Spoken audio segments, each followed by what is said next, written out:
222.100.420.141. Di sini saya akan membahas tentang kebijakan fiskal Menteri Keuangan Purbaya Yudi Setiawan. Kebijakan fiskal yang dilakukan oleh Menteri Keuangan sekarang, Menteri Keuangan Purbaya Yudi Setiawan menyampaikan ada kebijakan fiskal yang proaktif untuk memulihkan ekonomi Indonesia yang sempat melambat signifikan. Sejak setahun terakhir sebelum ia menjabat, pendekatan utama bersifat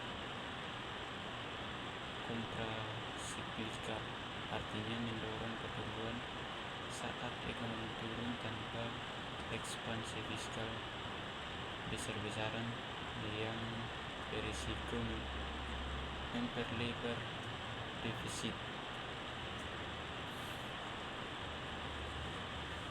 Fokusnya pada optimalisasi dana dan sudah ada di tangan pemerintah sambil menjaga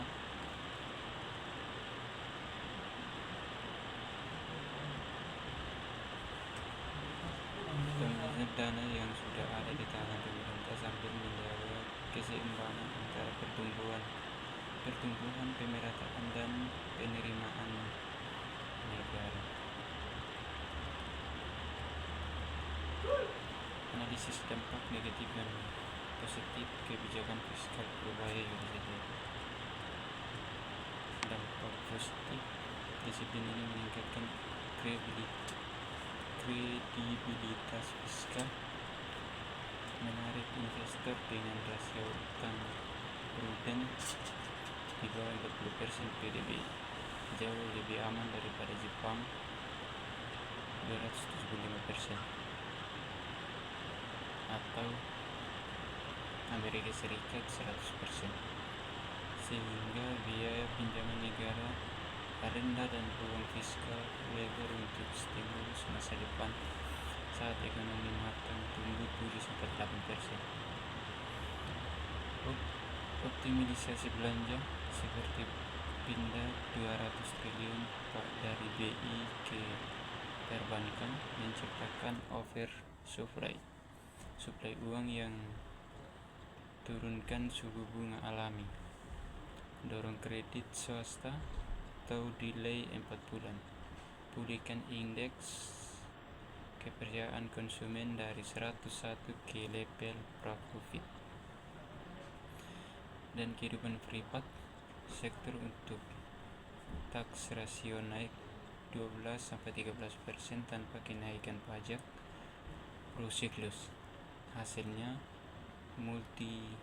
multiplier efek dari belanja tepat sasaran kementerian atau daerah capai target 5,5%. Stabilkan inflasi via Demet full terkendali dan hindari jebakan hutang kronis.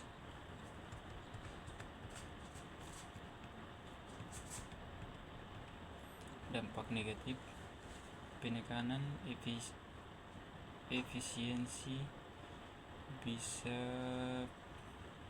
perlambat momentum pertumbuhan jika belanja infrastruktur prioritas tertunda seperti kasus daerah bangunan pelabuhan dan produktif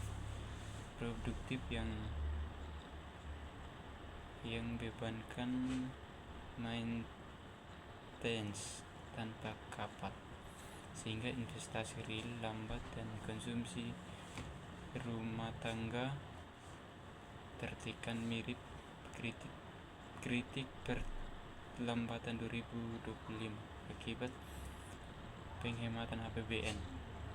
Kondisi transfer daerah naik 45 triliun, tapi terkait bukti belanja cepat, picu gesekan otonomi di mana 18 gubernur protes dana kurang meski ada 230 triliun deal. Potensial hambat proyek lokal dan tindakan pengangguran informal jika privat sektor delay 4 bulan. Reformasi pajak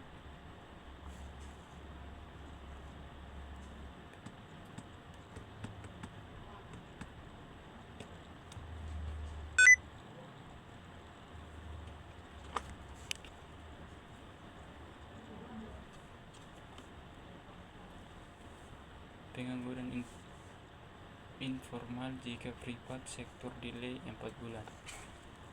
Reformasi pajak pembersihan penggemplang 234 triliun. Kurang disable income sementara. Lawan semangat counter fiskal dan risiko kegagalan kreatif layer 3 hingga Desember tambah ketidakpastian usaha.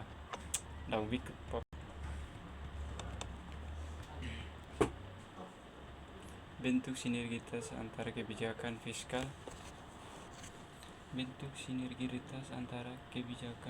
dan kebijakan moneter. Menteri Keuangan Purbaya Yudi Sadio menjelaskan sinergi kebijakan fiskal dan moneter sebagai pendekatan kontrak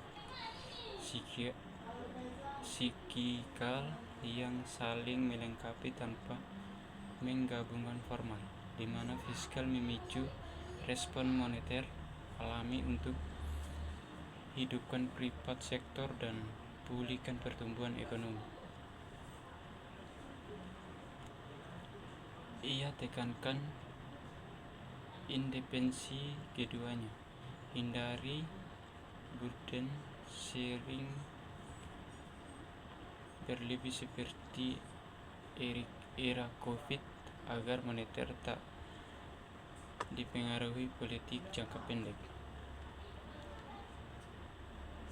5 tahun, tapi sinergi terciptanya saat fiskal injak dana ideal dari Bank Indonesia atau BI ke sistem perbankan sehingga BI tak perlu intervensi langsung, tapi bunga turun otomatis via hukum supply demand.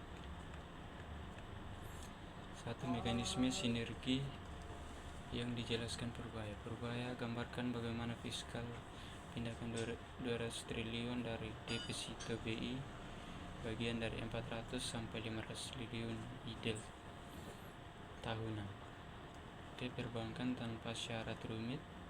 Paksa bank salurkan ke kredit real karena larang simpan uang di BI dan bunga deposit rendah. Ciptakan oversupply uang yang turun, suku bunga alami moneter responsif dengan likuiditas naik delay 4 bulan, dorong kompetisi antara bank untuk proyek bagus. Laju kredit swasta tumbuh dari 7%. Era Jokowi didominasi BUMN 22%, mirip era SBY, dan privat sektor jadi motor utama pertumbuhan. Percepatan belanja APBN, himbau kementerian atau daerah serap dana tepat waktu. Tambah permintaan agregat, sementara moneter juga stabilitas tanpa pelonggaran berlebih hasilkan indeks kepercayaan konsumen naik dari 101 atau level bahaya Juli sampai September, dan IHSG Bliss. Peran masing-masing dan batasan sinergi. Fiskal urus optimalisasi cash flow, percepat APBN. Reformasi pajak untuk tax rasio 12-13%. Dan stimulus irit seperti insentif PTKP wisata. Sementara moneter jalankan pakan independen atau inflasi terkendali, rupiah stabil. Berupaya sebut sinergi ini dorong pertumbuhan 6-8% dengan fiskal prudent atau defisit 3%, lebih dari 3%. Tapi batasnya tak ada campur tangan langsung serta beli SBN primary, hanya efek spillover alami agar moneter tetap volatile. Sekian presentasi dari saya akhiri. Assalamualaikum warahmatullahi wabarakatuh.